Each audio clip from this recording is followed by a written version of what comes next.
Thank you so much for having me here. This is really special for me. This is really wonderful. I've never been to Mexico City, and thank you especially to Laura for setting this up. So today what I'm going to do is discuss two of the major theories in the philosophy of perception. And I defend a view known as Naïve Realism. Hopefully that word at least will be familiar. That's not the most popular view. The most popular view, the one I'm going to discuss today, is known as Intentionalism. Sometimes it's known as Representationalism. I'm going to start the presentation by making a distinction that's helpful to me in keeping these views straight between what I'm going to call representationalism and intentionalism. Then I'm going to go on to present a problem for intentionalism, this popular theory, and it's based on one of the motivations, one of the reasons people accept Naïve Realism. I'm going to draw out the tension between Naïve Realism and intentionalism. I'm going to give an argument that we should favor Naïve Realism over intentionalism, at least if all else is equal between the theories, the reasons I give should lead you to accept Naïve Realism and reject intentionalism. Then I'm going to finish going over an objection to my argument. So let's get started. So the distinction between representationalism and intentionalism. So now we're on the handout. So representationalism says that sensory experiences, so what you're having right now, so you're seeing me, philosophers typically talk about this in terms of, you're having a certain experience right now, a visual experience. Representationalism says that sensory experiences, such as a visual experience you're having right now, it represents the world as being a certain way. And there are many different ways to state this, there are different ways of understanding what this amounts to. But in the literature, this is typically characterized as the view that sensory experiences have content, or representational content. It's also the view on which sensory experiences themselves, independent from whatever beliefs you may form on the basis of them, whatever thoughts you might have, that the sensory experiences themselves can be accurate or inaccurate. And this is sometimes talked in terms of an experience being veridical or non-veridical. And you can understand this view by analogy with the typical view people have of beliefs and desires, or philosophers have of beliefs and desires. So these are supposed to be propositional attitudes, or at the very least they're supposed to be states, psychological states with content that represent the world as being a certain way. So I believe right now that I'm in Mexico City. The typical line is that my belief represents me being in Mexico City. I hope that this belief is accurate or veridical. So the very same thing the representation is claiming is true of sensory experiences. They're not beliefs, they're not desires, but they have content and they represent the world as being a certain way, like beliefs and like desires. So there's wide disagreement among representationalists once you go further from this. So they all agree in some sense that experiences represent the world as being a certain way, or that experiences have representational content. But then what does that actually amount to? So I just have given here a couple of the big debates. Is content propositional? Is it a proposition, or is it something else? Is it non-propositional? Is it conceptual? And I won't get into what that is here. It's just one of the debates. Is it conceptual or non-conceptual? And there are other debates. So not all representationalists agree ultimately about what representationalism is supposed to be in the end. But they do all agree that sensory experiences have representational content. They tell you, they purport to say something about the world, that it is a certain way. But for my purposes, I'm going to work with what I call the standard view. It's the view that most intentionalists have, and that is that sensory experiences have propositional content. That means that sensory experiences are relations between perceivers, and propositions. Think about the typical propositional attitude view of belief and desire. It's a relation, a psychological relation, say the belief relation between someone like me and a proposition. So, on this typical view, what it is to have a sensory experience, what it is to visually experience the room as it is right now, according to the representationalist, there's a lot that goes into it. But what that is most fundamentally, psychologically, mentally, is your being in a contentful state. That content is a proposition. So in addition to being related to me, or this table, you're also related to this other thing, a proposition. You can think about the distinction, or the idea once again, with belief. So there's what the belief is about, and then there's what is believed. So there are the things experienced, tables, chairs, and then there's how those things are represented. And what would be the difference between, I mean, is it like, what would be the best way to understand these relational aspect towards a proposition? So, unlike belief and desire, we don't have any word in English or in Spanish for this special relation that the representationalist posits. I mean, we talk about beliefs and desires all the time, just on the street. But this special relation between a proposition, this is a posit of the representationalist theory. And so, you can call it anything you want. So, is the thing you're asking what to call the relation or how to understand it? How to understand it, not how to call it, but how to understand. It's not a spatial relation. Think of the believes relation or the desires relation on the propositional content view, or on the propositional attitude view of belief and desire. It's just this sui generis psychological relation that you bear to a proposition. It's another one to be put alongside belief and desire. So, some have called this relation, and this is what I just choose to call it because it makes it easy to speak of. So Pouts, who I work with, and Mark Johnston, they call this relation the sensorially entertaining relation. So I guess the idea behind this, they don't really explain why they choose this terminology. I guess the idea behind it is when you have a visual experience represents the world as being a certain way. The way you understand that on the standard view is you're being related to a proposition. What's the relation? You're entertaining the proposition. Much like you might entertain, any other proposition. But it's in this special way. You're entertaining it visually. I think that's my speculation behind. But you could really call this relation anything because it's just a posit of the theory. It's not something, like the propositional attitude theory of belief. It's taken the idea of belief and using that word, but now there's this relation between a person and a proposition that's called the belief relation. So I just give an example just right here, right at the end of section 1. So I have a character, just to have someone to talk about.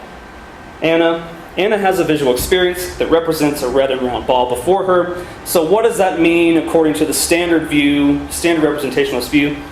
That means Anna sensorily entertains or bears this special relation. In this case, visual. It's entertaining the proposition visually. Entertaining the proposition that there is a red and round ball before her, or some such proposition. There are disagreements about what properties get represented in experience, what kinds of propositions you can bear relation to. But this is the general picture. So this is what I call representationalism. Okay? So now intentionalism. So this is one of the views I'm going to talk about today. So lots of people in the philosophy of perception accept what I'm calling representationalism. Many also accept intentionalism, but slightly fewer. And that'll come out how you can have a difference between what I'm calling representationalism and what I'm calling intentionalism. So let's suppose right now that representationalism is true. So if it's true, then sensory experiences represent the world as being a certain way. They have representational content. And on the view I'm working with, the content is a proposition. What does the content of the experience have to do with any of the other features of the experience? Okay, so you've told us that sensory experiences have content, that they represent the world as being a certain way. Okay, but what does that have to do with anything else? And in particular, what intentionalism is concerned with is what an experience's representational content has to do with its phenomenology, or what it's like to have the experience you're having right now. So here's what intentionalism says. I hope this helps if I just write things out. So I have just these two capitalized words here, representation. So Anna has a visual experience representing the redness and roundness of something. Doesn't matter what it is. Then this thing labeled phenomenology.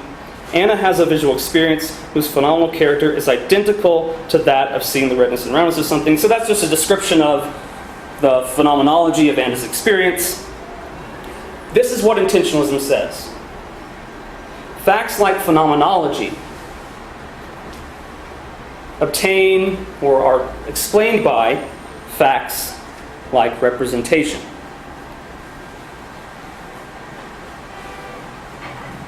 I'm not sure if this is the clearest way to do it, but so in general, what intentionalism says is that a sensory experience's phenomenology is wholly explained and wholly determined by its content.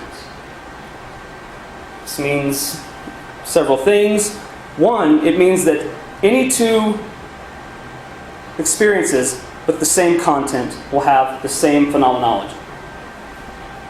So any two experiences that represent the world as being one and the same way will have the very same phenomenology. What it's like to have that experience for you will be one and the same.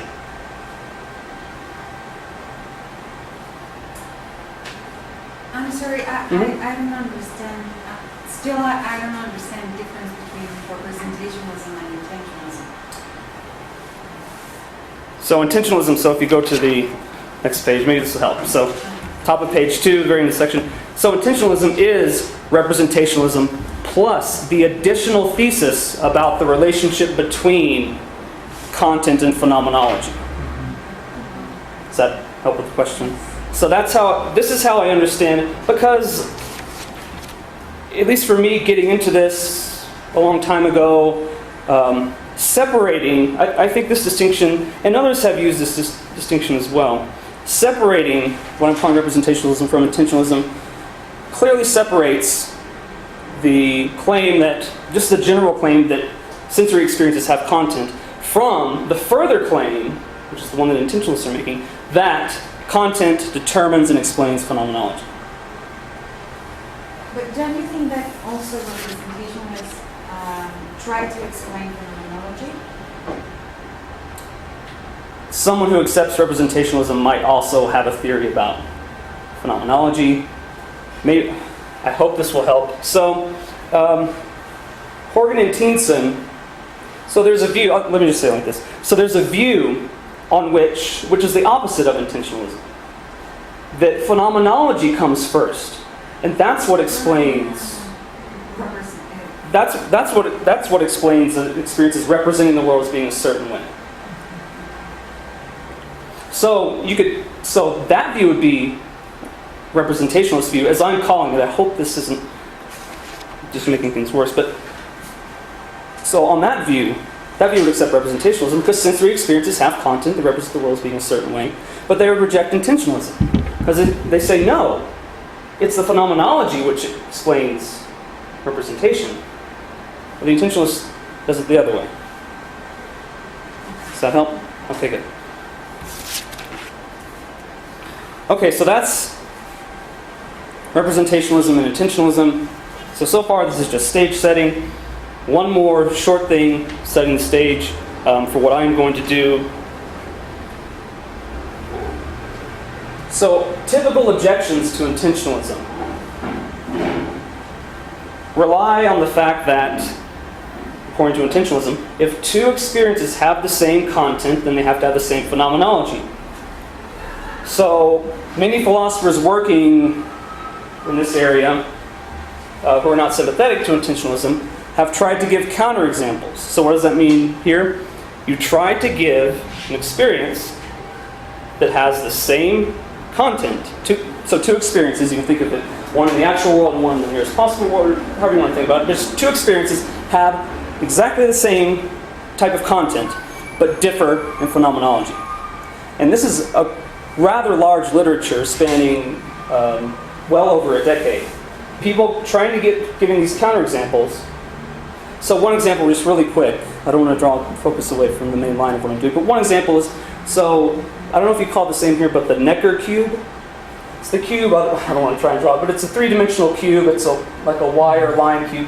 And depending on I don't know what. Sometimes it looks like one face is forward, and other times it looks like the other one. Yeah, so the Necker cube. So some people have objected to intentionalism, claiming that your experience of the Necker cube, the content is the same, but just phenomenologically, it just looks like one is, so a difference in phenomenology without a difference in content, that's supposed to be an objection. And indeed, if that description is correct, that is an objection. But intentionalists have a kind of recipe for responding to these objections.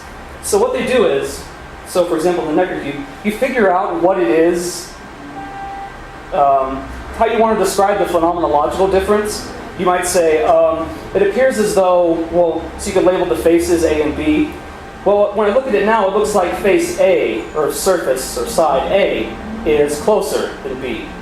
But then I look at it later, and it looks like B is closer than A. So you figure out how you want to describe the phenomenological difference, and then you just make that a representational difference. So you could say, it gets into what's represented, surfaces being closer or further back, perspective. You just say that those properties get represented in the experience, those properties are in the content, so there is no problem. You haven't given an example in which the content is the same, but the phenomenology is different, because these kinds of properties are represented. And this is something that's gone on back and forth, different examples, and this is sort of a general recipe. So I don't expect there to be a knockdown refutation of intentionalism. I mean, maybe this has convinced some intentionalists or not. The intentional side note, it hasn't. Because of this recipe, you just you enrich what's represented, and it handles the cases. But what I'm going to do, and I think what the naive realist does, or can do, is give an objection to intentionalism. This isn't going to be a counterexample. It's not going to be a refutation of intentionalism. But it is going to point out a problem. I think that intentionalism has that naive realism doesn't have, and because of that, unless there are some other considerations that can be brought to bear, that's a major point in favor of naive realism and against intentionalism. Okay, so my objection. What's my objection to intentionalism? Now let me just say, I'm fine, so if some of this isn't clear, feel free, just like Laura, to speak up. That's perfectly fine. So is everyone clear? So we're now moving from the introductory material to my argument against intentionalism. Okay, so suppose that standard representationalism is true. Sensory or perceptual content is propositional. So once again on this view, so my character, Anna, has a visual experience representing redness and roundness. That just means she visually entertains or bears whatever the special relation is to a proposition involving redness and roundness, whatever that amounts to. You have to give an account of what the proposition specifically is.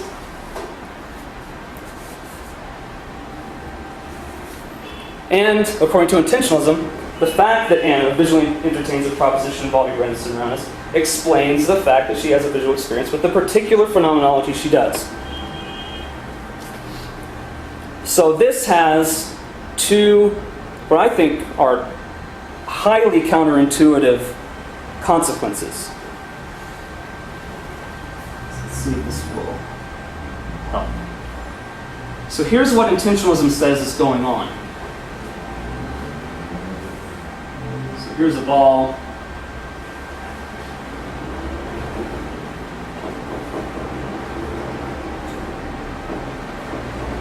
Some proposition.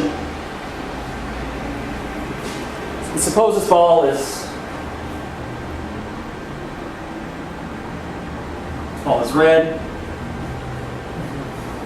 So whenever you see a red ball, according to intentionalism, what it's like for you to see the red ball is explained by, completely explained by, your relation to a proposition. Right? So that's the view. What I think this is counterintuitive. Propositions are not red. Propositions are not round. Propositions are not balls. So, this experience you have, it seems like you see the redness of something. What it's like for you is explained by a relation to something that is not that thing and has none of the qualities of that thing.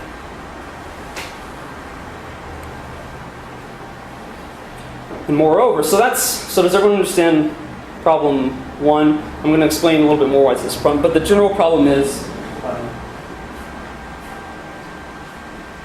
the thing you see is red. The thing you experience is red. The thing that determines what it's like for you to see this thing not only isn't what you see, has none of the qualities of what you see. So I think this is even worse than on this score, it's even worse than sense data theory. Because in sense data theory, at least the other thing you're aware of, so suppose this is just a mind-independent ball, at least on sense data theory, the thing was red and round, or well, have whatever sense data analog. I don't know how to do sense data. Okay, so that's problem one. Counterintuitive consequence number two. You are not perceptually aware of the content of your experience. The intentionalist view is not that you see the content of your experience, or that you see the proposition. No. The intentionalist view is if you see anything, you see the red ball, the mind-independent thing in the world.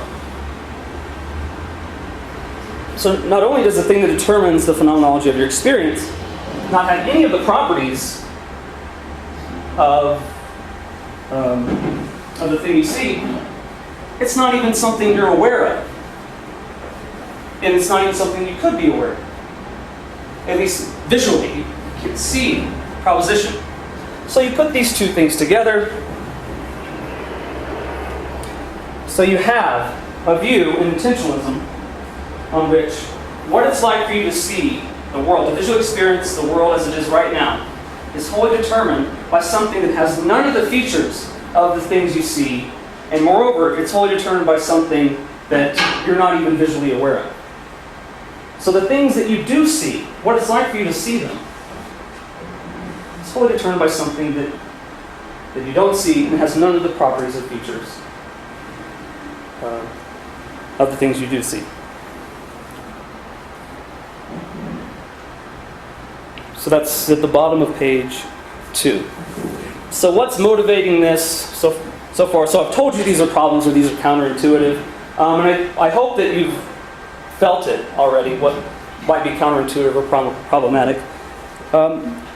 What's motivating me here is not really something that I've come up with.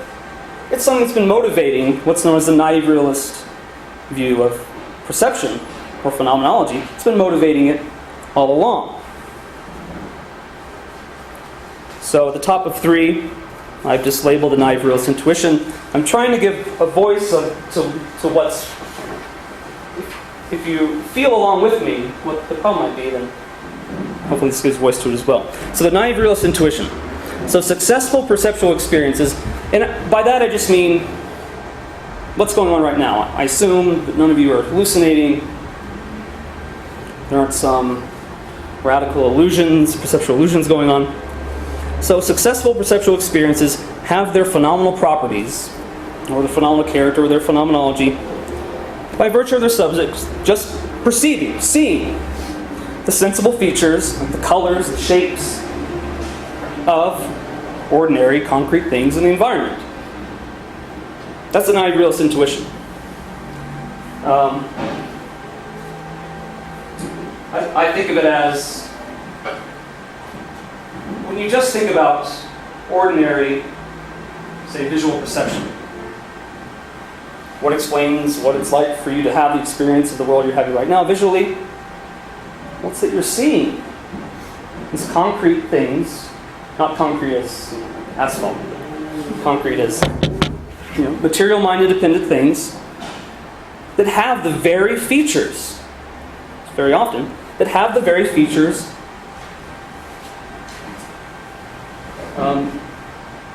that they seem to have in experience. So here's another way of thinking about the naive realist intuition. Let's just think about two facts. This is still at the top of page 3. So Anna sees the redness and roundness of a tomato. Let's call that fact 1. 2, Anna has a visual experience whose phenomenal properties are identical to those of seeing the redness and roundness of the tomato. That's just a characterization of what it's like for her. It's just like, for her, seeing the redness and roundness of something. In this case, I think it's very intuitive that the second fact, this fact about what it's like for her, fact about her phenomenology, obtains or is explained by just her seeing the redness and roundness of something. For example, a tomato. Yeah.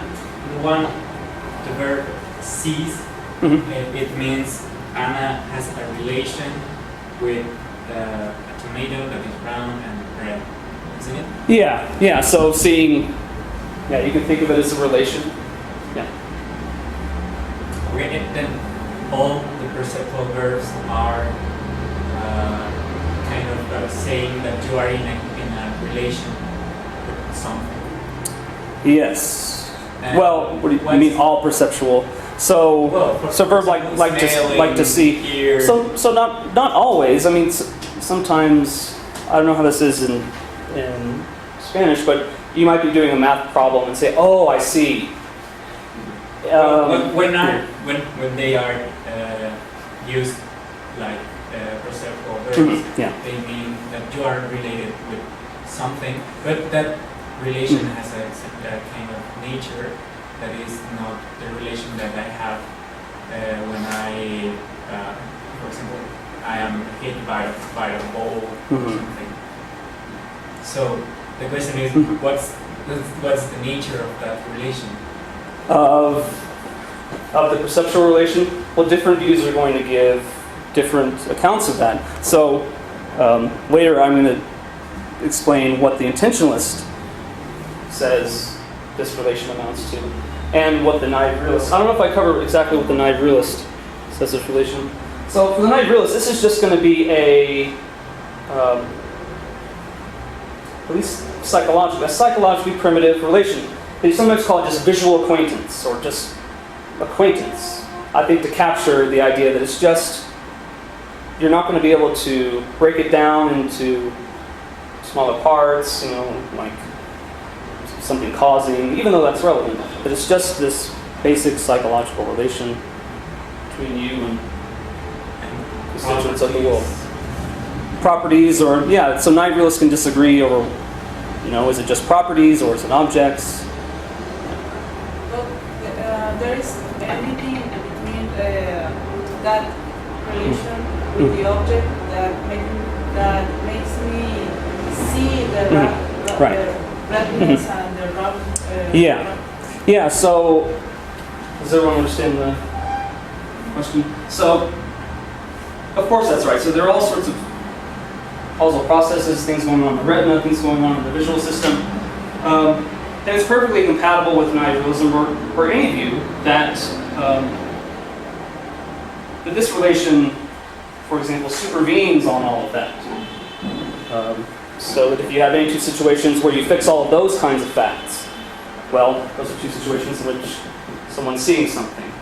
But that's not to say that to see something is just for all this causal stuff to go on. I mean, we have the history of the causal theory of perception and all kinds of problems that have gone on with that. Did that help? Okay. Yeah. In any moment, would you like to say something about that objects do not have accuracy conditions and what that implies to your theory? That objects don't have accuracy conditions? Yeah, because when you are related to a proposition, Yeah. you have a stand on accuracy conditions. Yeah. So you can do So the naive realist is going to reject the idea that visual experiences are accurate or inaccurate, at least in the same way that intentionalists think they are. The way Bill Brewer does this is he says, well, there's a sense in which a visual experience, for example, can be accurate or inaccurate. There can be ones that are prone to produce, sort of systematically, false beliefs. But in general, the naive realist is going to reserve talk of accuracy or inaccuracy to, for example, the beliefs you form in response to or on the basis of what you see. And when you see but the object is not there, so you are not related with anything. Yeah. So I don't think in the naive realist typically, and the intentionalist also, thinks that in hallucinations, you're talking about a case of hallucination, you don't see anything at all. You have a visual experience, it's like seeing something, but It's not seen. you're not seeing. I mean, there's nothing, unless you want to be a sense data theorist or maybe something like that. Yeah. Does that help? Okay. And in this kind of relation that we're talking about, Mm-hmm.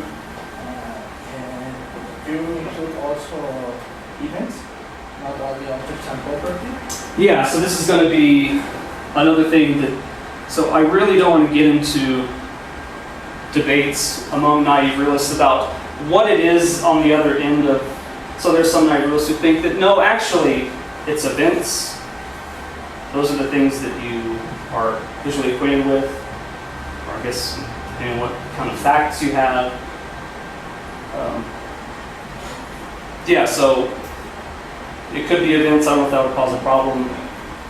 My view, on my view, or on the typical naive realist view, it's objects and their features. Yeah.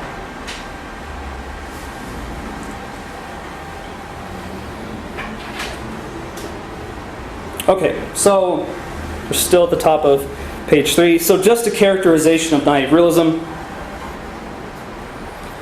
Facts about phenomenology obtained just by virtue of facts like you see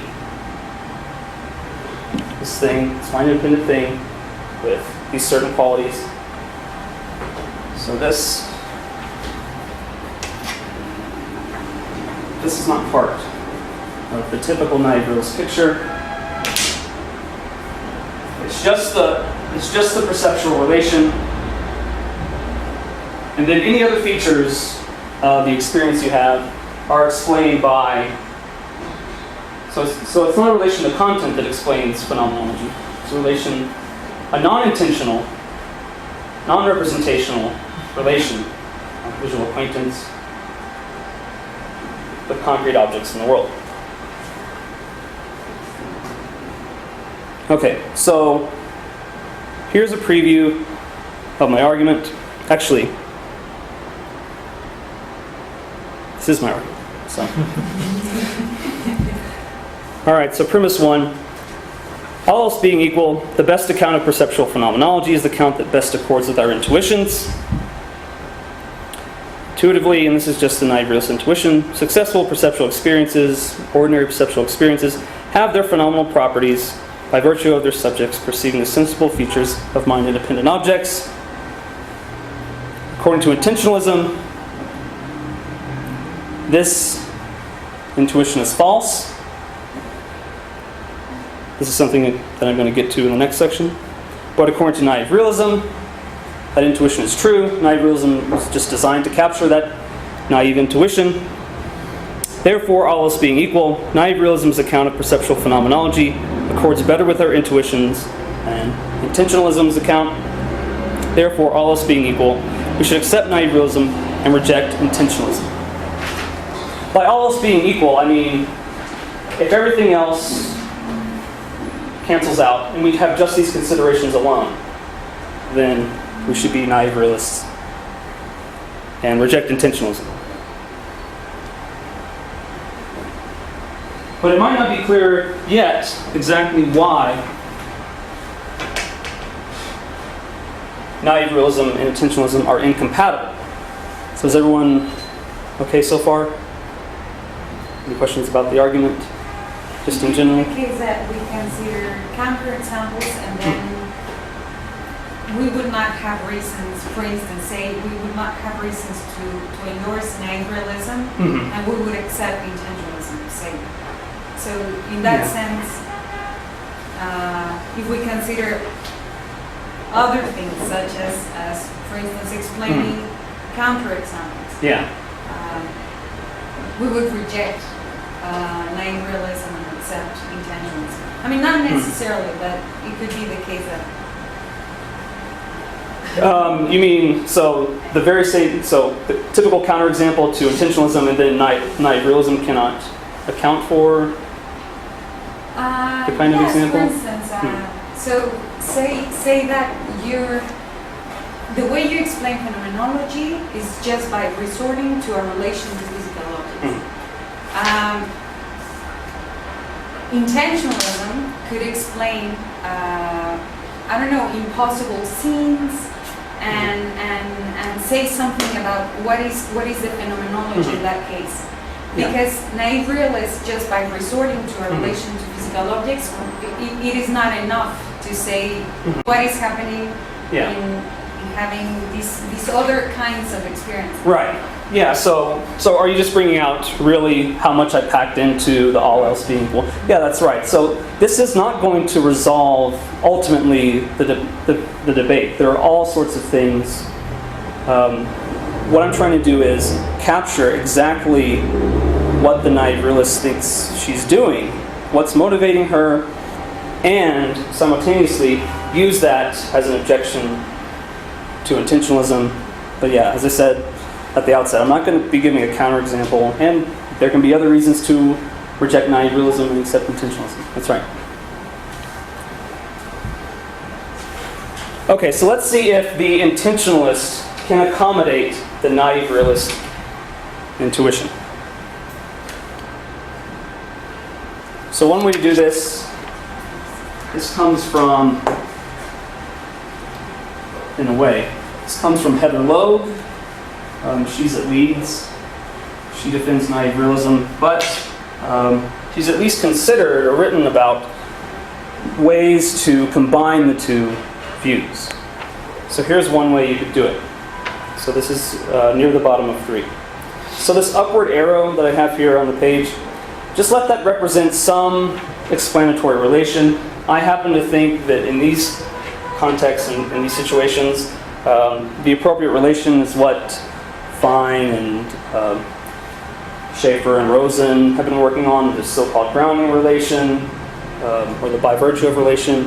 I don't know if you're familiar with that, but you can just keep the upward arrow, just some explanatory relation. So it has to be stronger than supervenience, because supervenience is an explanatory relation. It's just a certain kind of modal covariation. Okay. So at the very top, Hannah has a visual experience whose phenomenology is identical to that of seeing the redness and roundness of something. So, and this is the intentionalist view. Well, that fact obtains by virtue of the fact that she, Anna, visually entertains a proposition involving redness and roundness. But why not try to accommodate naive realism by just saying, but moreover, in Anna's case, in a good case, she entertains that proposition by virtue of seeing the thing. By virtue of seeing something red and round. So this is something Heather Loeb has discussed. So the idea here, so how is this supposed to capture intentionalism and naive realism? So intentionalism is captured with the move from this middle line to the top line. That's just intentionalism. Content is explaining phenomenology. How is this naive realism? Well, if you allow that this explanatory relation is transitive, which many explanatory relations are, when transitivity breaks down in explanatory context, it's only because the things being explained are too different. It's a very rough way of saying. So if it's transitive, you also get naive realism out of this, because now the fact that Anna sees the redness around us is something, because it explains her entertaining that proposition, it's also going to explain the phenomenology. So This isn't a case of overdetermination. It's not. I don't know if I am understanding well that Anna visually entertains a proposition involving redness Yeah. and roundness. Yeah. It is because she has an experience whose phenomenology is that. Well, it's because she sees. It's because she sees the redness around us of something. So the relation to physical objects is the fact that explains bearing a relation to a proposition, Yeah. and that bearing a relation to a proposition explains phenomenology. Right. Yes. And this is what, as far as I can tell, this is the kind of thing Logue has in mind. She doesn't endorse this view. She just proposes it, and she says that it's coherent. And we're going to see, I'm not so sure that it's coherent. But even if it is, I think that it's false. That this proposal entails things that are false. So, this is how intentionalists typically understand what it is to see something. You have I just have to say it. So look at this bottom, this underlined line. Is it working? No. It's not run working. out, I think. Let me get it. So look at this bottom line here. That's not bottom. This one that's underlined. So if you look at the... Oh, great.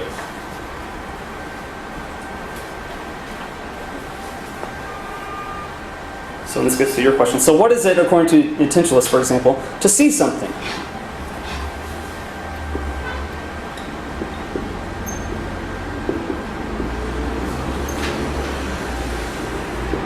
You have representation, you have sensorily entertaining some proposition, plus the object causes you to entertain that proposition in the right way.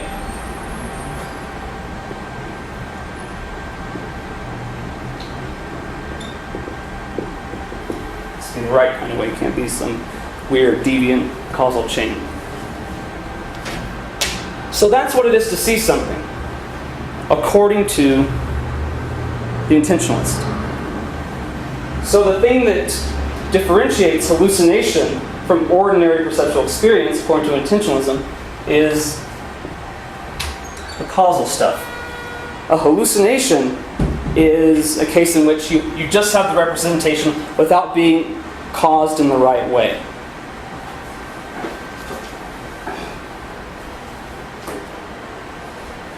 But now look what this does to the proposal. We just went over at the very bottom of 3. So we have phenomenology, we have representation. That explains phenomenology. But then what do we have down here? The representation plus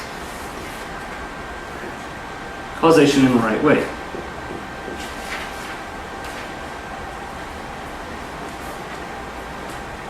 So what does this view say?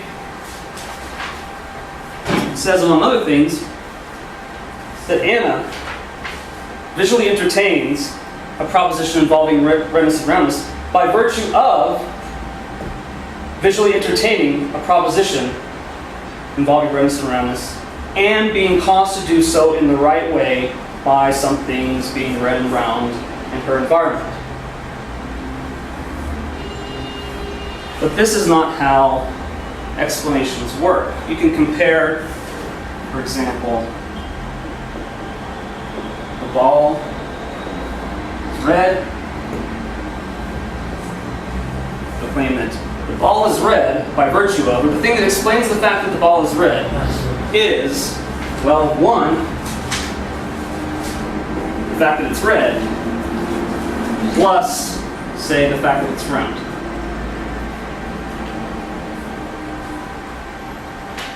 So if we take what I've taken to be Loeb's proposal at the bottom of 3, and combine that with how intentionalists typically understand what it is to see something, we get a view. So I think this is, well, let me just say, at minimum, this is false. Something isn't red by virtue of being red and round. I'm not male by virtue of being male and married. And it doesn't visually entertain the proposition by virtue of entertaining that proposition and being caused to do so in the right way. David, I don't understand the difference between the level in the middle and this level explained by this conjunction. So this is what Loeb. is the difference? Yeah. What is the difference? Let me show you. So here's what I've done.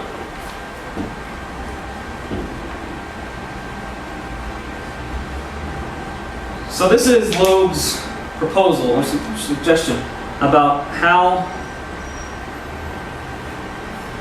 the intentionalist could accommodate the naive realist intuition. So that's her proposal.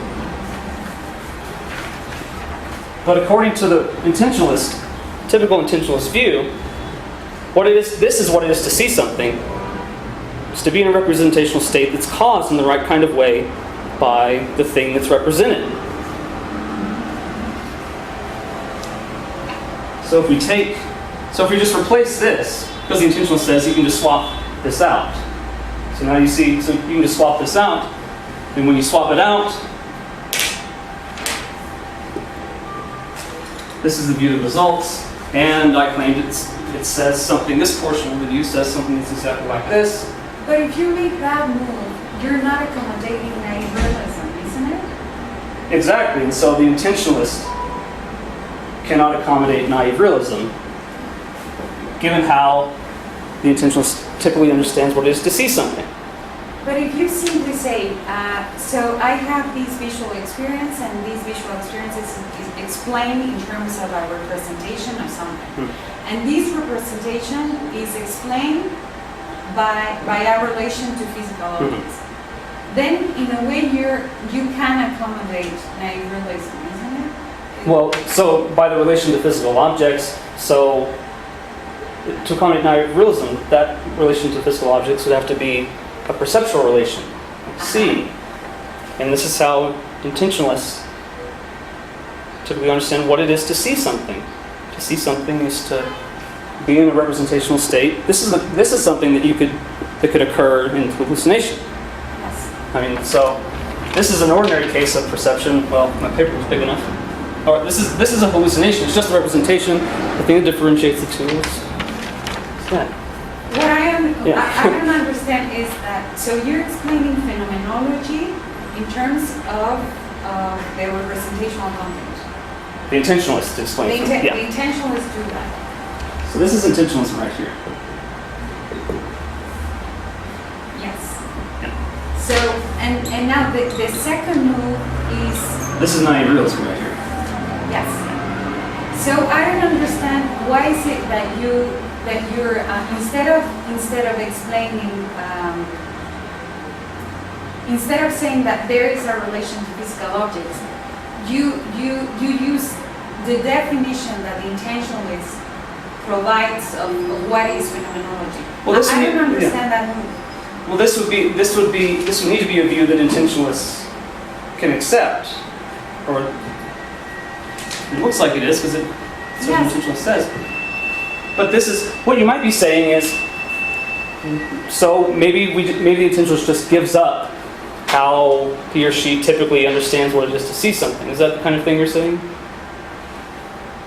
I understand that Hmm. that kind of relation, that explanatory relation. What I don't understand is the second move that you do. So this is supposed to be an analysis of what it is to see something. I mean, you're supposed to be able to see something just is. It's nothing more than nothing over and above. Exactly is one and the same as. Bearing a relation, essentially entertaining a content, and being caused by something in the environment in the right kind of way. And so this, I haven't really done any swapping. I mean, it's already right here for the intentionalist. But yeah, I agree. But you're trying to accommodate naive realism, not representationalism, not intentionalism. So a naive realist or an intentionalist that would try to accommodate naive realism won't do that move, isn't it?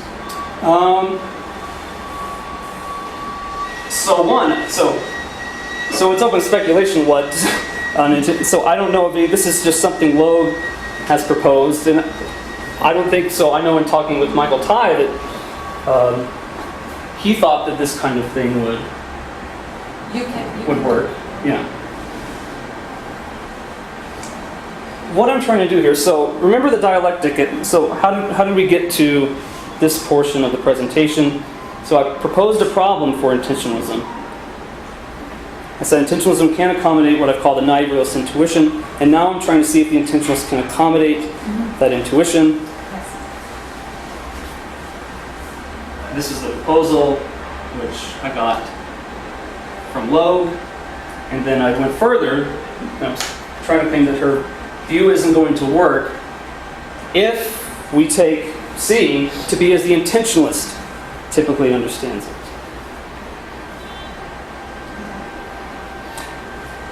I also think it won't work if we understand seeing in the way the naive realist typically understands it in terms of this non-intentional visual acquaintance relation, because then it's not clear why this explanatory relation should hold. That maybe help some? Okay.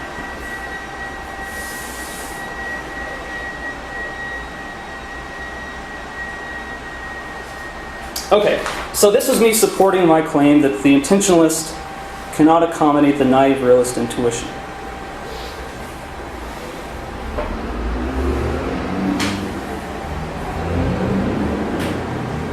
So I give my argument again here just so you have it so you don't have to keep flipping back. How am I doing on time?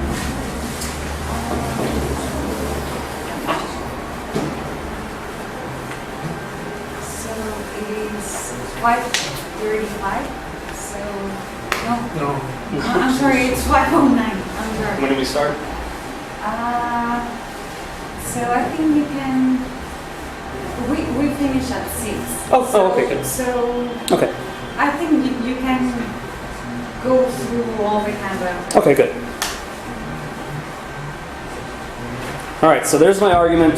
So, what's the dialectic? What's the dialogue here? How do you move forward? So, the intentionalist, and I think the intentionalist should, accept my argument.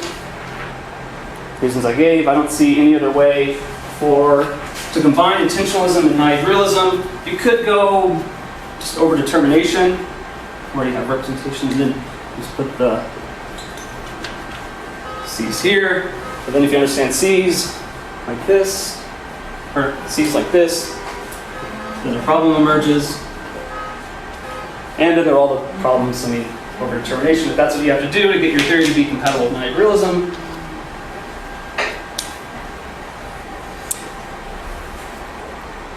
Okay, so you could reject the first premise, and I really don't see, so much philosophy is done on the idea that we should accept the theory, all else being equal, that best accords with our intuitions, how things seem to us at the start. Admittedly, many philosophical views are completely counterintuitive, nihilism about objects, so this isn't saying you should always accept the theory that accords best with your intuition. But this says, all else being equal, if the only thing you have left to choose between theories is just one accords better with intuition, one doesn't, go with the one that accords better with intuition. Premise 2 is the naive realist intuition. Premise 3 I supported with this kind of argument. Premise 4 is just, that comes out of the definition of naive realism. Premise 5 follows. So what I think the intentionalist should do is try to question the move between 5 and 6.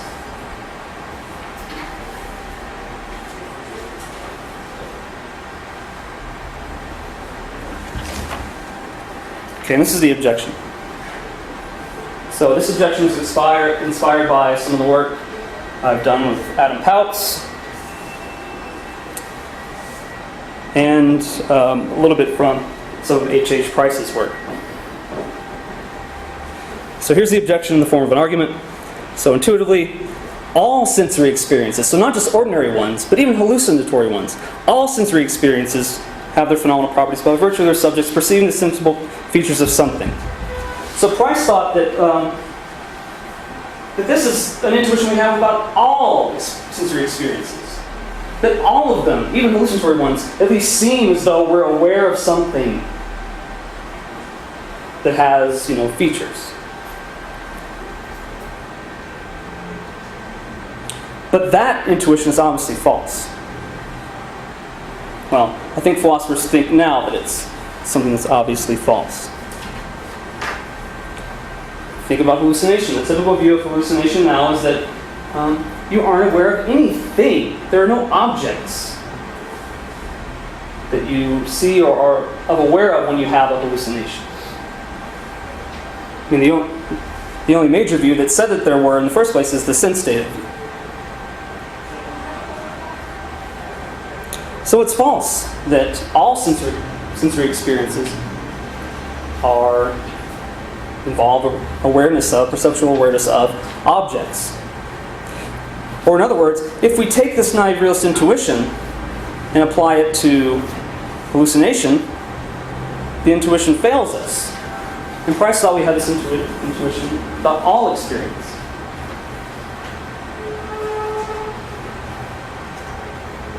So that means that our intuitions about what explains the phenomenology of our experiences, those intuitions are fallible. They can lead us astray, at least if you're on board with Price's intuition. We don't just have the naive realist intuition about ordinary experiences, we have them about experiences across the board. So therefore the naive realist intuition is of a class of intuitions that are fallible. And we know of particular instances in which intuitions of this class fail us, like in hallucination. David, the way you presented the naive realist intuition, it only applies to ordinary experiences, right. Yeah. not to visual hallucinations. Right. So, I mean, you could apply that. Yeah. So the idea is that the naive realist intuition, even if it's just an intuition about ordinary perceptual experiences, it's of a class of intuitions about what explains the phenomenology of our experience. It's of a class of intuitions that some of which are false. And so I guess the idea would be that should make us worried. If we can be wrong about hallucination, if Price is right that it seems just as intuitive, we have just as strong an inclination to think that in hallucination we're perceptually aware of something. If that really is true, then it looks like this, according to Pouts, that this is going to be a problem for the naive realist intuition, for the intuition applied to just the ordinary, non-hallucinatory case. So the naive realist intuition is fallible, and this is Pouts' claim. The fact that we know that this intuition is fallible undercuts whatever support it provides for beliefs about the phenomenology of perception.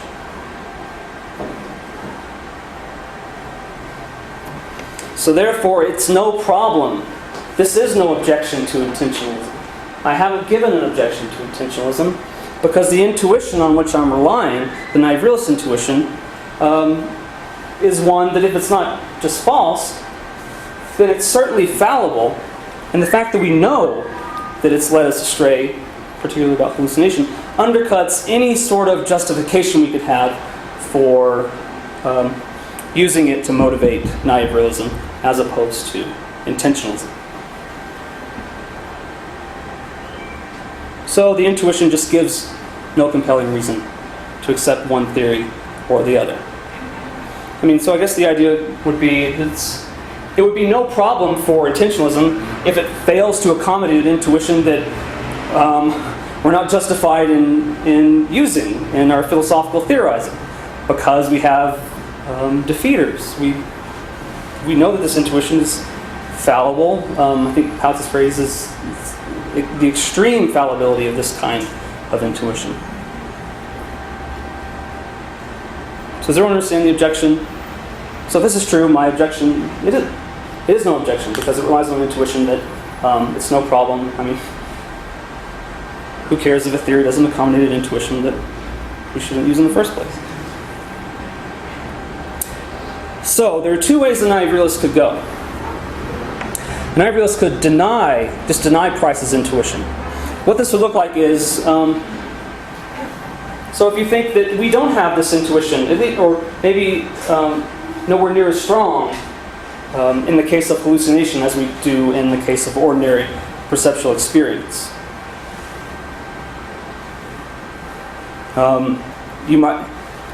It's open to the naive realist. There would have to be some story told about not having the intuition at all. I'm not going to go this route. If you read the paper, you saw a little bit about how I might argue for that. I think there's a better route for the naive realist in response to this kind of objection from the intentionalist, or really from anyone. So, what happens in cases in which this kind of intuition turns out to be false? I mean, why is the intuition false in the case of hallucination? It's because there are no objects of which we're aware. So that's why it's false in the case of hallucination. So right, I agree with that. And I'm perfectly fine with saying that this naive realist intuition is fallible. But the argument I've given, so one, it's compatible with the intuition being true. And moreover, I think we have positive reason for thinking that even though it's fallible, it's of a class of intuitions, some of which we know to be false, we have positive reason for accepting the intuition. So what's the reason? The reason these kinds of intuitions are false in the case of hallucination are not available in the case of ordinary perceptual experience. In the case of ordinary perceptual experience, there are objects. There are objects of which you're aware. So the reason for thinking the intuition, this kind of intuition, is false about hallucination is precisely what doesn't occur in the case of ordinary visual experience. So I think what we have here is we have an intuition that's fallible. We have examples of this kind of intuition leading us astray, this intuition being false. But those examples are never, at least the examples given specifically by Pautz, are not cases of ordinary visual perception.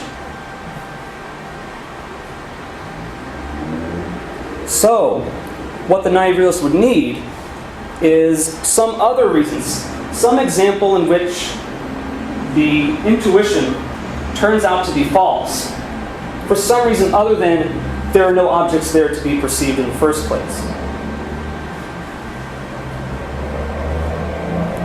Maybe that can be done, but it's not something that, for example, Pautz, who inspired this argument, has given. I mean, are there other reasons to think the intuition is false? For example, in the case of hallucination, reasons other than that there are no objects. I certainly haven't seen any. So I think the nihilist intuition, I think it's rather strong. And even if it's equally as strong, that kind of intuition is equally as strong in the case of hallucination. And even if it's false in the case of hallucination. And even if that means the naive realist intuition about ordinary perceptual experience is fallible, that doesn't mean that, I guess what I'm arguing is that's not enough to undercut or to make us unjustified in using this intuition, because the very reason we're ever given for thinking this intuition is false is precisely what doesn't occur in the case of ordinary perception, and that's because there are objects in the case of ordinary cases of perception and not in hallucination. So I'll stop there. Yeah. In cases of misperception or illusion, there are objects, Yeah. but if something is wrong with the relation. Right. So how a naive realist respond to that? So you're asking for a naive realist account of hallucination? Yeah, so... Or illusion and sorry. Yeah, sorry. So there are lots of different accounts. You just want me to sketch one account? Or? Which one would you like to stand on? So I'm attracted to Bill Brewer's account of illusion, and that's the basic idea behind it is that any error that's associated with experience, people associate with experience and illusion. Think of the bent stick illusion. So you have a glass of water, a pencil, looks bent. That's how you want to describe it. So the basic naive realist line that I like is that there is no illusion in the sense that someone like the intentionalist would want to say, that your experience itself misrepresents the world. No, that's exactly how a pencil looks whenever you stick it in a glass of water. So any error, any misrepresentation is going to come at the level of belief. And so illusions, really what you might call robust illusions that even though you are aware of them, it's not as though it changes how it looks to you. Well, in one sense it might.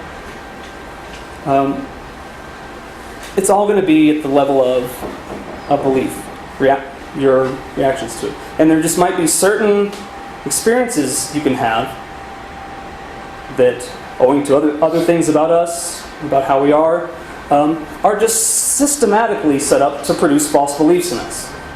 So that's the general line. And the same thing about color illusions, things like that. It's all going to be within the basic framework of that's exactly how, for example, a white ball looks illuminated under red light. So it's sort of this is something that Calderon talks about as well. That's exactly how things look. So there is no error. If there is any error, it's in the responses that you have. Yeah, so it's not going to be handled in terms of your experiences being accurate or inaccurate. It'll just be handled in terms of there are certain experiences that are just prone to produce inaccurate beliefs, for example. So it's not too demanding for the agent to have so many beliefs to represent, to have a right representation of the experience, because the experience itself is not accurate or inaccurate. It's too demanding for the. Could you? For the Mhm. for the subject, to have all these right beliefs about why I see the pencil in the glass of water in a certain way, which is not cut, but Mhm. it is because the water has this property that Mhm. makes me see Yeah. that. If I don't have that belief, that makes me understand the phenomenon. Mhm. It's not too demanding to explain that I have the agent of I have to have a certain amount of beliefs of right beliefs to represent that phenomenon that in a certain way. So I don't think you need to have any beliefs at all about the pencil or anything in order to just have that experience. So you don't have to have any. Well, maybe you But to just withhold explain belief, or the illusion, because what I understand is I don't have there is no right or wrong way to have the experience. It's just that I have to have some kind of beliefs to understand that that is an illusion. The experience is an illusion. But what if I don't? I mean, I think that's something that it's not unique to naive realism. So it sounds like what you're saying is, in order to recognize that it's an illusion, you have to know certain things. You know, for example, you could take the pencil out and see, oh, it's actually straight, and then see. But that's something that I don't see that that's a unique problem for naive realism. You know, the intentionalists would say that, well, in order to recognize something as a illusion as such, well, you'd have to know, as you said, about maybe properties of refraction or water and glass, all that sort of stuff. Yeah. But following Aurora's question, so you said you're going to explain misrepresentation, or at least like the non-veridical aspect of experience. I want to say in terms error. of Error. Error, yes. Because there is, I mean, I think it's built in just to our common sense idea of illusions that there's a kind of error involved that. But you're going to explain that error in terms of beliefs. Or basically just in broadly on our responses to these kinds of experiences. Yeah. Not in terms of the experience. So. Well, no, the experience. So the idea is that where's the error in the experience? That's exactly how You're supposed to see it. Like I mean, that's when you put a pencil in a. That is what. Spend. That's the way you're supposed to see it. Yes. Yeah. But you said the error is explained in terms of a false belief, not. Yeah. So any sort of lingering idea, but there's still yes. So yes, that is how it's supposed to look. But there's. I think we have still the idea. No, there's something gone wrong here. There's something that. I think it's because we typically have the idea that things are how they look.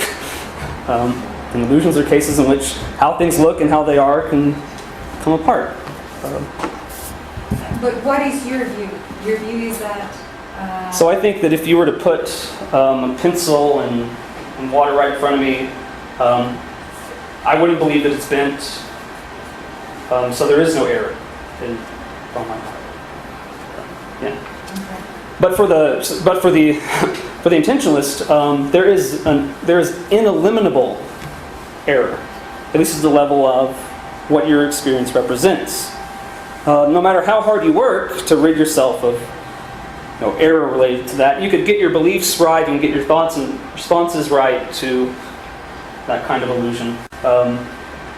But forever and always, well, maybe forever and always, your experience is going to misrepresent the world whenever you look at that. So that's not a feature of my view. But it is different from that case. So say that this pencil looks bent. Mm-hmm. This case would be different from our ordinary experiences in which you don't think that something is wrong, isn't it? So, It is, yeah. I mean, so that's why, I mean, there is something that the naive realist needs to say here, because it is a situation in which how things look to you can come apart from how things are. So, because things typically are as they look, for the most part, those kinds of situations can lead you to have false beliefs. And so that's the, that's the view.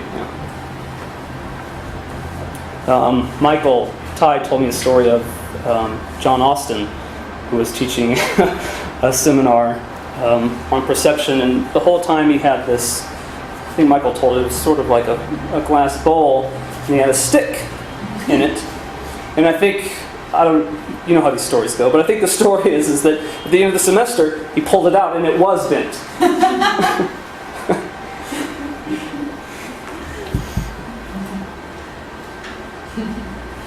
Because this line on illusion it's a very Austin kind of line.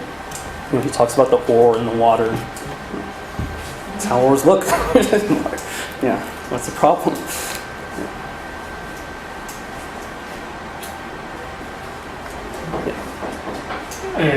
I want to come back to your argument. So, first of all, how must I understand perceiving in the naive realist intuition? Because it's a term with perceiving. heavy load. So I could have just put, so are you talking in particular? I mean, you could just put seeing, hearing, tasting. Yeah, but I mean, because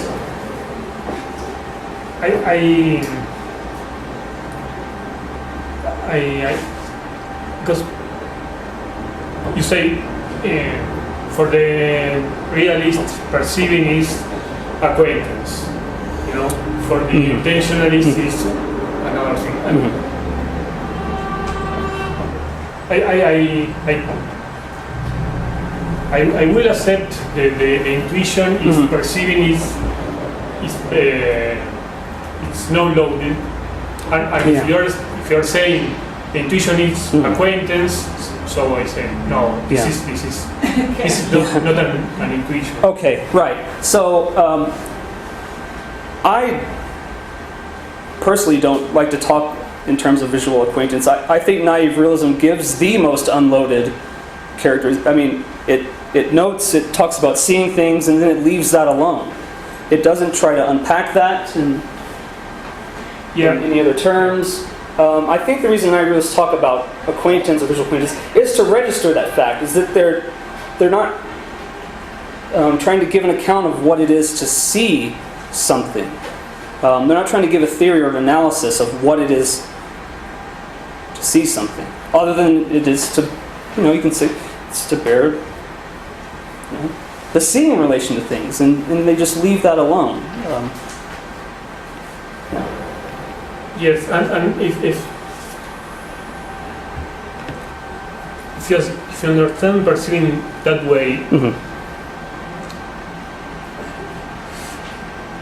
why the intentionalist can't accommodate? Because all that you are saying is by virtue. I mean, I have a causal relation. So I have this phenomenology. I mean, if perceiving is doing so it's doing no more than this word, that you can understand it. Well, you can say a lot about seeing. You can also do empirical work, what's going on in the visual system, what's going on when you're seeing, and all kinds of stuff. But the intentionalists typically, in most views, so sense data theory would be those that are realists about the external world. They would replace representation with, a relation to sense data plus you're being caused by these things out in the world in the right kind of way. So all these views don't leave, the perceptual relation just as it is. It's just a perceptual relation. Okay, so in that case, I think I would say that the by virtue it's heavy loaded because Right. Having an intuition that it is because good, I have yeah. a successful Right. Yeah. it's too much. Right. Yeah. So this is good. So now I think I understand. Yeah. So you might think this phrase by virtue of, and I said that there's this work being done on grounding by Fine and these people, this sort of non-reductive explanatory relation. So you might think that how could you have an intuition involving this sort of by virtue of notion? Really here, I just have in mind there being an explanatory relation. So I'm committed to there being something stronger than just a mere modal covariation. It's not just supervenience, that there's some connection between seeing something and what it's like for you to see it that's stronger than but this is right, and I agree that just by virtue of, without further clarification, it is something that's loaded, and you might worry that how could you have an intuition involving this thing that metaphysicians are working on. And so my second thing is because when you motivate this intuition, you say what is in section 4, no?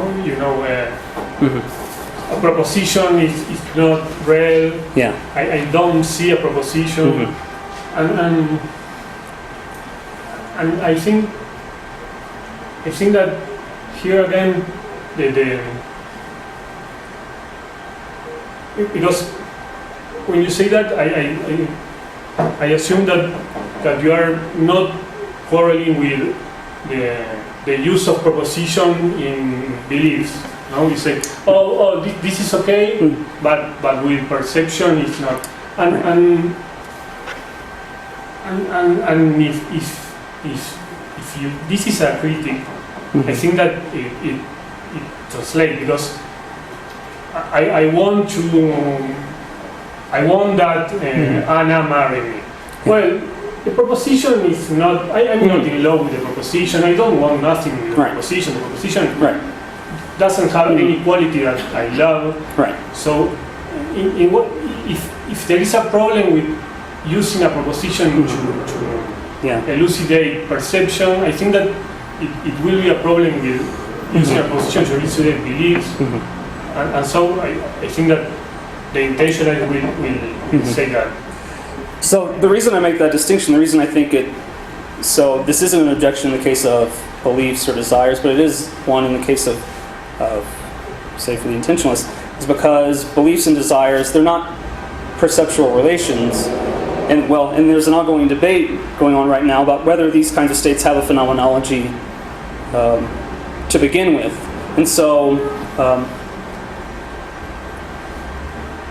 in the case of belief, there's no. So I believe I'm in Mexico City. There's no thing of which So I just have the belief. There's not this other thing. There's no phenomenology, or if there is, it's not because there's some sort of object. So I think there's a disanalogy. The beliefs relation is not a perceptual relation, or it's not involved in any way with a perceptual relation. You don't explain in the same terms. It is very easy to appeal to a relation to a content in the case of beliefs. You could do the same with perception. You could say, well, I'm not trying to grasp our standard way or our ordinary way of thinking about perception. I'm positing a theoretical relation towards a proposition, and trying to use the same terms that you use when you try to explain beliefs. You use those terms to explain perception or visual experiences. Which terms you mean? It is just that, so you have two aims. Say that you have two aims, two purposes. In one aim, so the aim of the aim of naive realism is to capture our ordinary way of thinking about visual experiences. So, and that ordinary way of thinking about our experiences is that we have a relation to physical objects. And that is the purpose of naive realist definition. Right. But you could have a different purpose from that one. That is to capture our ordinary way of thinking about visual experiences. Say that you want to explain a theoretical term. You want to, for instance, want to explain what is a belief. And then you Well, I don't think that's a theoretical term. I think that's something that's just... so the believing relation, that's a posit of a theory. But I don't think just the notion of belief is a theoretical... It is, but say that you want to provide an explanation of this theoretical term, belief. I mean, it can be considered a theoretical term, isn't it? Belief, or I don't know, our disposition to form beliefs, or say that you want to explain another theoretical term, and the intentionalist says, well, I'm going to propose to introduce this theoretical term that is bearing a relation towards a proposition. The second aim is different from the first aim. The first aim was to capture our ordinary way of thinking about visual experiences. In the second case, your aim is completely different. You don't want to capture our standard usage of visual experiences. But why not? I mean, you need to have some motivation for that. You can have different aims when you're trying to explain visual experiences, isn't it? I mean, I could be interested. Yeah, that's right. So it depends. How experiences figure in action or beliefs or something like that. But even more than that, you could say, well, I could provide a definition of what is visual experiences in terms of what is our standard usage of visual experiences. I could provide, I don't know, a more theoretical. My aim could be more theoretical. I could provide, for instance, so scientists could be interested not in our standard way of understanding visual experiences, but in understanding, I don't know, how is it that we are related with atoms or particles. So, I mean, because by saying that you don't see a proposition, it would be like mixing aims, mixing purposes. So it would be like judging naive realism by, for instance, not being an elaborate account as it is the case as intentionalism, that it is an elaborate account of our visual experiences. So it would be like judging naive realism by saying this is not an account of visual hallucination. Well, I mean, the aim of naive realism is to capture our naive conception of visual perception. Yeah. So, and what's the aim of intentionalism? If it's, I mean, I'm sure the intentionalists would love if the theory captured that conception, right? So what's the aim might be doing the best we can, getting as close to saving as much of our ordinary conception as we can. You know, since the theory went too far, you know, so. I guess I'm not seeing the two But then, I think naive realism and intentionalism are in the same business, at least with regards to ordinary perceptual experience. It's just that it's just that intentionalism thinks that you're just going to have to give up more because, for whatever reason, naive realism is problematic. I don't know, I would say Yeah. that intentionalism, or its main aim, is not to capture our ordinary way of thinking about visual experiences. And Right. naive realism's aim is to capture our ordinary way of thinking about visual I mean, experiences. would you think that this would be an okay way of stating the aim of intentionalism? Capturing as much of our ordinary conception of visual experience as we can, given the fact that we can hallucinate and all these other things can go wrong? Because that's going to be the aim of naive realism too. Yes. And naive realism thinks that that you is can. the aim of naive realism. Yeah. Yes, Well, no, and I think that's the aim that's of the aim intentionalism. of also intentionalism. Yeah, trying. Well, what would the alternative be? That we're trying to explain all visual experiences. Without the constraint of trying to do the best you can to not do too much damage or not be too revisionary with regard to our ordinary conception of experience. I mean, I think that's a constraint on all theorizing about the nature of perception, or that's a constraint in many areas of philosophy. I mean, you would hope. I mean, all this, stuff in metaphysics, this is all really hard and complicated stuff. Wouldn't it have just been easier if everything would have been as it seemed? Right? The naive realist claims that at least in this small area, in ordinary perceptual experience, things more or less are. The same naive realists say, well, no, you're going to have to give up some stuff, but we do better than sense data theory. Do better in what way? Well, at least we don't have these mind-independent objects. We don't have qualia. People don't like qualia. Yeah.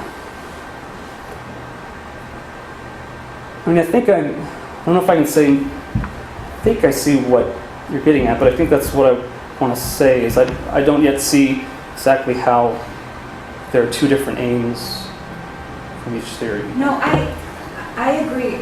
Both are trying to explain or say something about perceptual phenomenology. So intentionalism and naive realism, they want to say something about our visual experiences. But not just I anything. agree with that. Right. Okay. Well, they're trying to explain what it is like to experience a red and brown tomato. Mm-hmm. But why do you think it is that the intentionalists have gone the way they've gone? Why did people give up sense data theory? Why did people? One of the virtues of intentionalism is supposed to be at least it gets you direct realism. You don't have these intermediaries.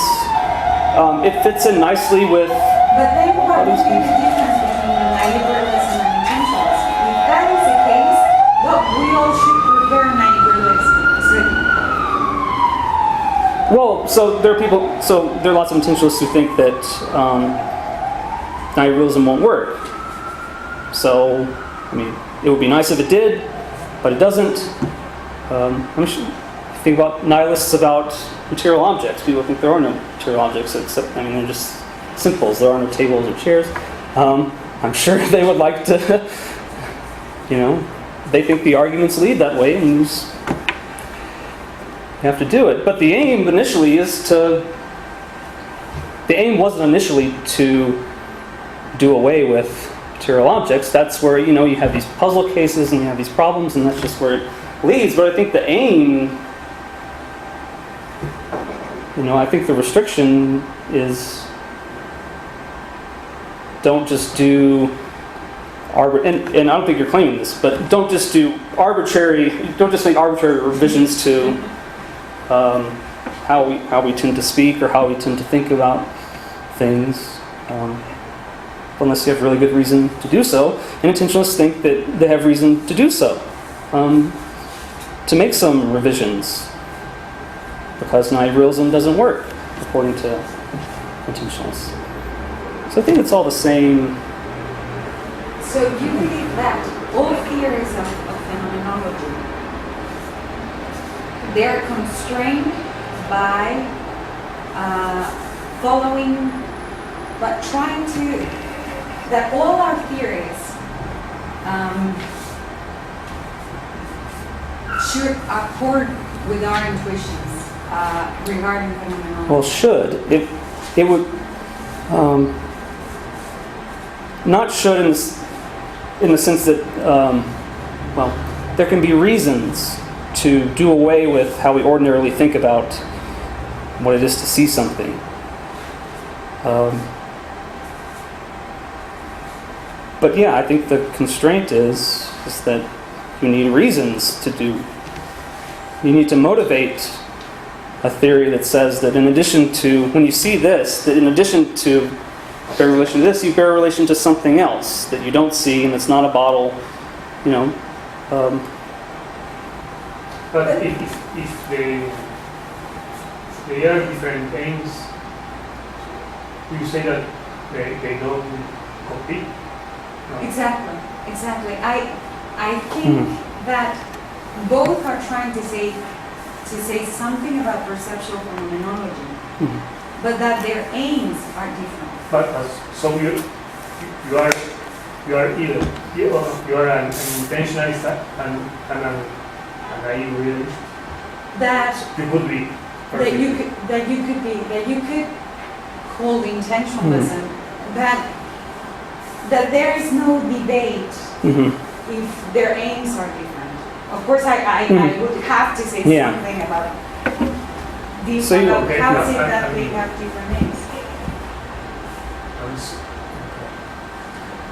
So if I understood you think that the express aim of naive realism is to just capture straight away with this, well, is to just capture how it is we ordinarily think about what it is to see something. And your claim is that the intentionalist aim is not to do that. It's to do something else. Is to explain something. So naive realism would be, so the definition that naive realism provides about our visual experiences is something like this. Having a visual experience of a pencil is to have a relation to this pencil, to this particular pencil. This is the definition that naive realism provides about these visual experiences. So this definition aims to capture our ordinary way of thinking about visual experiences of these particular objects. There's a difference between it aims to and it does. So I agree. It aims, and also we can judge these, and we can assess this definition, and we could say, well, probably is this definition circular? Is this definition too narrow, too broad? So yes, we could assess this definition. And what I think that the intentionalist does is to provide a different kind of definition by saying, when the subject has a visual experience of this pencil, the subject bears a relation to a proposition. This definition, it's saying, is not to capture our standard or our ordinary way of thinking about visual experiences. It tries to explain another theoretical term, that is perceptual phenomenology. Yeah, that you don't like that. Well, that doesn't make so sense. Of course, both are trying to say something about visual experiences, but I don't know, because then it would be like providing definitions with a unique aim. Like, so every time you provide a definition, it would be like, so your aim, it would be, like having a unique aim. I mean, isn't the aim for all of these to answer the question, what determines the phenomenology of ordinary experience? That is a theoretical aim. That is a theoretical question. Well, if you can, naive realism. I mean, if we follow what naive realism is trying to Yeah. capture, it is supposedly, it is not supposed to be a theoretical account. So, Why not? it's, So well, no, I don't think that's true. I mean, the way I think about naive realism is the way when I said it. I think it's the view that best captures, that does the most justice to our ordinary way of thinking about. Intentionalism doesn't do as well. I mean, I just don't see the two I think that different aims. Because I think you might be confusing what theories aim to do versus what they yeah, accomplish. because Yeah. because my concern with realist and I think that maybe it's yours also is that it isn't explanatory enough. You know, Yeah, that so- you know, acquaintance doesn't say me anything. It's like they stating the Yeah. problem. So Yeah, because people. but this is arguing against Yeah, the because- same field. Because people think that, well, and it is that naive realism, it's an incomplete theory. I mean, It is not that. it doesn't tell you anything about hallucination. It doesn't. I mean, it might help you with hallucination. You might draw an account of hallucination out of the naive realist view about perception.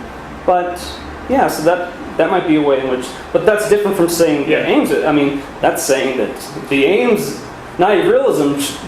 The aim that the theory has, it doesn't live up to it. It's supposed to give us an account of a general account of sensory experience, and it only tells us about the good case, and we're left with all these different views about the bad case and disjunctivism. And, yeah. And you know that's a problem very common in philosophy that the primitives of one theory are inacceptable. Another, you know, it's like you're not saying anything. But I want to come back with the because what's the problem with propositions with perception is that you say that it doesn't capture phenomenology Yeah. So. because the different relations that we have with propositions in the case of beliefs, desires. Mhm. No, I don't know how to explain that, but Yeah. the debate I think is, well, when we start to figure out what it is, so I will say what it is to perceive a content. No, I know what it is to want a content come true. I want. Yeah. So, but Intentionalists are going to want to say you perceive the content. no, I mean to have the Yeah. sensory relation. Yeah. I mean, Because so what it is especially problematic with that relation. So it's not the relation that I'm raising a problem for. So I think because of the analogy with belief and desire and how well understood the propositional attitude theory of those things, it makes it very easy to understand the intentionalist theory. It's another kind of relation you can bear to a proposition. So I think, so I'm not saying I don't understand what it could be and, you bear this relation. What I'm trying to bring out is that, not that this relation is confusing, but what the explanatory work this relation is being put to is explaining what it's like for you to see something, for example, that's red. But it explains that in terms of a relation to something that is not red. and what is the Yes. problem with that? But what is like what it is to believe that what it is like to want that something happen is to have a relation with a proposition. this is also Yeah. obscure. I mean, Yeah. Yeah. My point is not that the relation with proposition is clear in both cases, but that it is not clearer in the attitudes. Yeah. You know, so that. Yeah, I mean, so these are things I haven't thought of, but there are people who I think are trying to work a similar naive realist kind of thing in the propositional attitudes called non-attitudes, but they're non-propositional. They're attitudes towards, things, not. Right, but wouldn't go that way. But I think I think it might be for the same sort of reasons you're saying. Well, why is it? It's not. So I want to drink water, but the thing by virtue of which I want to drink water, the thing I'm related to, that's not water. That's not. I can't drink that. So what's the problem? I think in the case of perception, we have the idea that it's just seeing the color of something. And that, I think that intuition is so strong that whenever you have an explanation of what it's like to see, for example, the color of something, that's exhaustively explained in terms of your relation to something that, one, isn't colored, could never be colored, and two, that you don't see. So you have a relation to it. But this is interesting because I can hear you saying, well, in belief and desire, so you want to drink water related to proposition, you can't drink it. That's the analog if you don't see it. You never could drink it. You never could see it. It's interesting. Because I can postulate a naive realist intuition about beliefs. What is intuition about? Why do you believe that the table is round? Well, I don't have the intuition that I'm related to a proposition. No one has ever had. Right. No? Exactly. Yeah. So, so that's interesting. Yeah. My concern with part of the conclusion, if you say that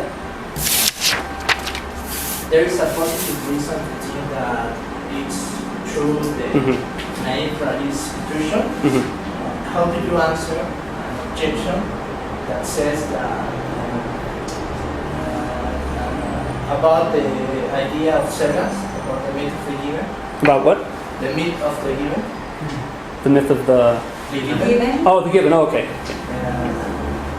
What do you say about that kind of objection, that if you defend this idea, you will fall in the myth of the given? Or I explain.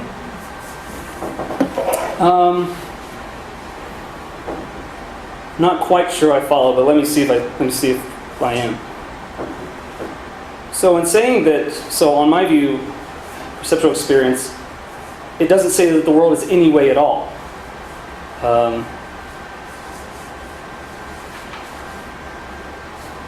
So it just reveals to you how things are. But it doesn't say the world is any particular way as opposed to some other way. So it gives a criteria for the rightness or wrongness of the world. Is that true? That the naive doesn't to see in a naive way how things are. It doesn't mean that is the truth of the things. I think. I'm still not sure I followed, but did that sound like it was? Because the idea of the myth of the given is that to have an immediately access to reality, to object properties, you need the sort of kind of capacities adequate to do that. If you don't those capacities, you cannot have immediately access. In this case, for example, McDowell in Manenburg says that if you want to maintain a naive realism, you have to maintain that the perceptual experience has a content and has a proposition. The content has proposition. It's demonstrative. This is needed, and the naive realism intuition in this case is false, not because it's fallible, or because it's is the method. Yeah. So you can have other objections to the naive realist intuition. You could think that in order, because McDowell's motivation is to make sense of how our perceptual experience of the world can connect with belief and thought and give us knowledge in the right kind of way. And he says in order to do that, it has to have content. It has to tell us that things are a certain way. Yeah. So I don't share, obviously don't share McDowell's view. Yeah, I mean, so I think I'm actually not quite sure what to say about McDowell's view, but I think what you pointed out is that there are reasons. In fact, I mean, most people who are intentionalists would be fine with my argument, and I'd say, yeah, fine. Naive realism doesn't accommodate this intuition. Even if the intuition is true, even if it's really strong, there are all sorts of other considerations that I haven't covered here that you should give it up. Yeah, and McDowell has one of them about. Yeah.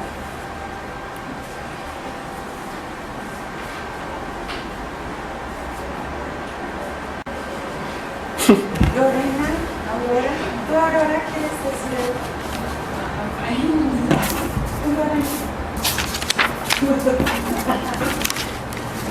I want to give it a second. Last one. Okay. So, okay. I accept that intentionalism and idealism, both theories are trying to provide an explanation of what perceptual phenomenology is, isn't it? I accept that. So you too. So both are going to provide a definition to say what is to have a visual experience, what a visual experience is. So naive realist. So in that sense, their aims are similar because their concern is the same. That is what is a visual experience, but the definitions are different. So in one case, having a visual experience is a relation to the physical world, to physical entities. Well, they both say that. They both involve a relation to. Both views are going to say you see. Fundamentally. No. I don't want to use that term. I don't want to use that term. Yeah. Naive realist.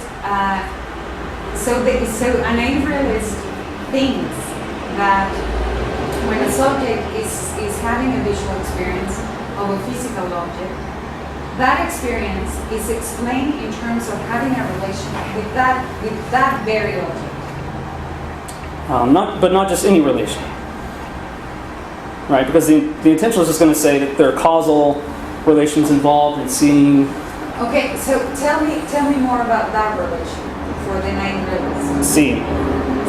And it leaves it alone. Yeah. Okay, so the naive realist provides the following definition. Having a visual experience of this particular object is defined in terms of seeing that very object. The relationship between the object and subject. So, okay, so Yeah. the definition is it is a relation between the subject and that very object. That particular object. The seeing relation understood to be it's not something that's unpacked into anything else. It is a straightforward relation. Yeah. It is direct. It is that kind of Yeah. relation. And the reasons we have to hold that definition, to accept that definition, are because, so our reasons would be, one would be that this definition best accords with our intuitions regarding visual experiences. Yes, that's one reason. That's one reason. Another reason is that we are visually aware, or what is it? Tell me the reasons again. Well, so the reason I gave is yeah, I just think it's just a very intuitive view. Yeah. And at least that view, I mean, it's super simple. This relation is direct, and so the intentionalist, on the other hand, provides a definition in terms of having a relation or bearing a relation to a proposition. I mean, that causal relation, it is not necessary to have an intentional, I mean, you could hold intention. Right, it's not necessary. But it won't help with my objection, but it's necessary to see in the success, in the success interpretation of see. No? Okay, yes. And in visual hallucination, you don't have the right relation, or the causal relation is not the right one. that's the typical intentionalist distinction between seeing and hallucinating. Is that this part's not there in the right kind of way. So the reasons that the intentionalist has for this definition are the following. So if you hold that that in all visual experiences you bear a relation to a proposition plus this causal relation. Well, not all visual experience. So in hallucination, it's not. Yeah, I know it Yeah, is. yeah. It is not the right one. I know, but there is some not the right causal relation to the world. Right. So, what are our reasons to hold these definitions? To hold intentionalism. So why do people hold intention? Oh, over naive realism. Well, you could have, McDowell's kind of. Not over naive realism. In general, like what would be the reasons to hold intentionalism? It's This particular definition. the idea is that it's of seeing. You mean? Of any, I mean, you're trying to explain. So why perception hold intentionalism? Why do people hold intentionalism? Yes, I Because I think when you boil it down, that's thought to be the view that gives us the best unified account of seeing, hallucinating, and illusion. It gives the same account across the board as far as phenomenology and all of that goes. Okay. And there are problems with naive realism. So why is it that we prefer sometimes naive realism and other times intentionalism? So why is it that sometimes our intuitions are important and other times it is important to give an account of all visual experiences? Well, so the naive realist has to give an account of all visual experience. The naive realist has to say something about hallucination. I understand, but so why is it? I mean, it's not clear to me how to make a decision given those reasons. So if you hold naive realism because this view best accords with our intuitions, and you hold intentionalism on the other hand because you give Intentionalists think that their view best accords with our intuitions because any view that accords better is false. Intentionalism holds that her view best accords with our ordinary way of thinking about visual experience. Because the intentionalist thinks that any view that better records, better captures, namely naive realism, is false. So their view, at the end of the day, is the one that best, because what's the use of a view that captures all your intuitions but's false? So the intentionalist holds that bearing a relation to a proposition best accords with our intuitions. We don't have to give up as much as we do on other views, like sense data theory, for example.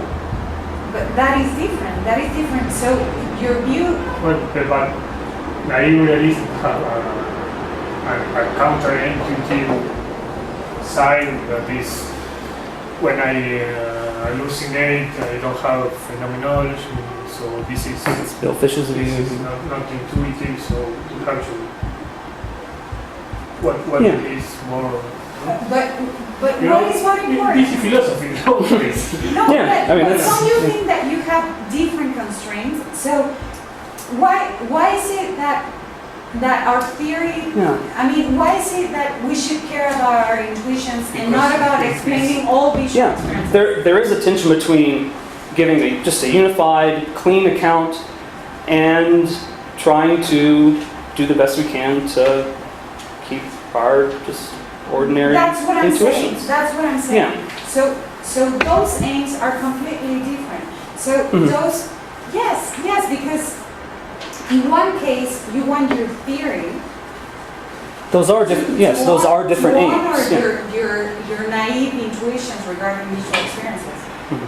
And if intentionalism is trying or is interested in providing an explanation of all visual experiences, Mhm. including illusions and hallucinations, then the matter of whether our theory best accords with our intuitions is not relevant. I see the unifying stuff as a benefit to intentionalism, but I don't think it's an aim.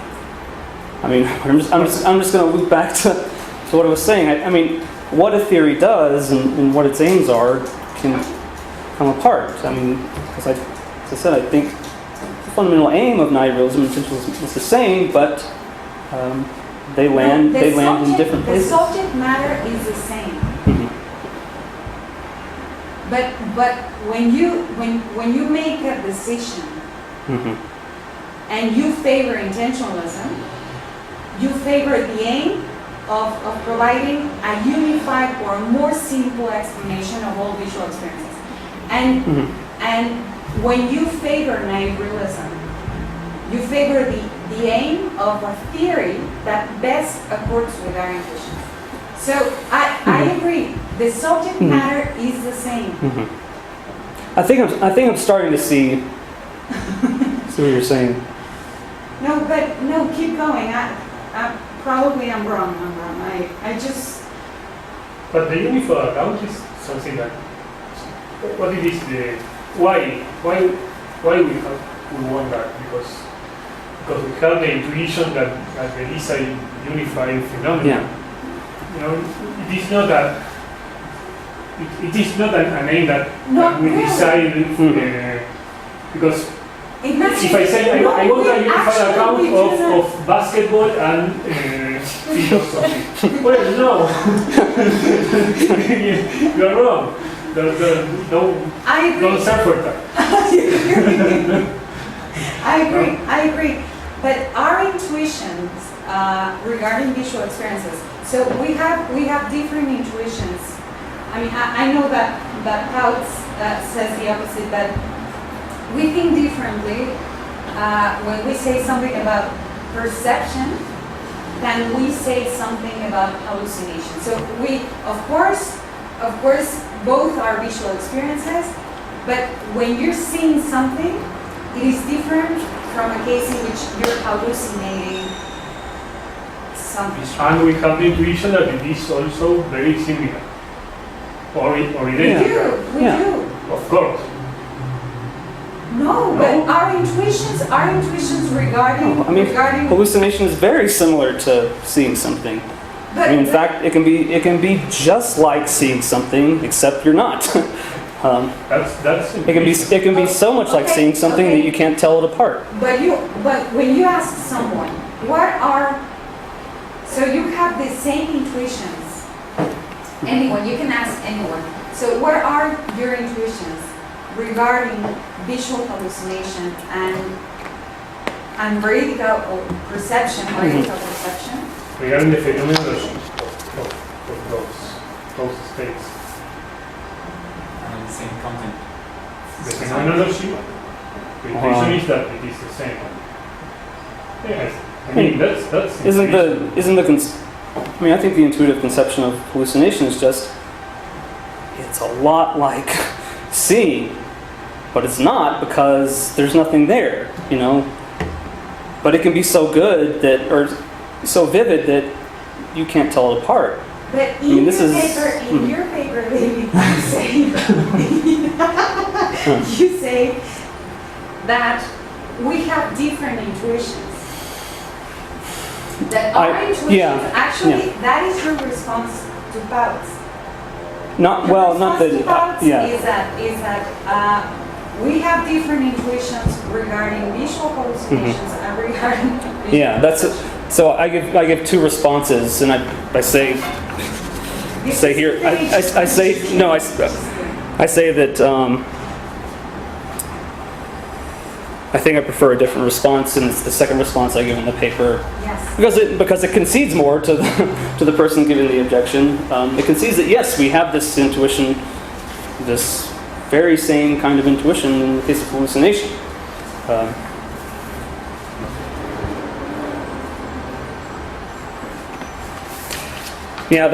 The reason in the paper I question whether we do have the same intuition is because that would mean we would have an intuition that tells us that there are either sense data or Meinongian objects or something. I agree, yes, I agree.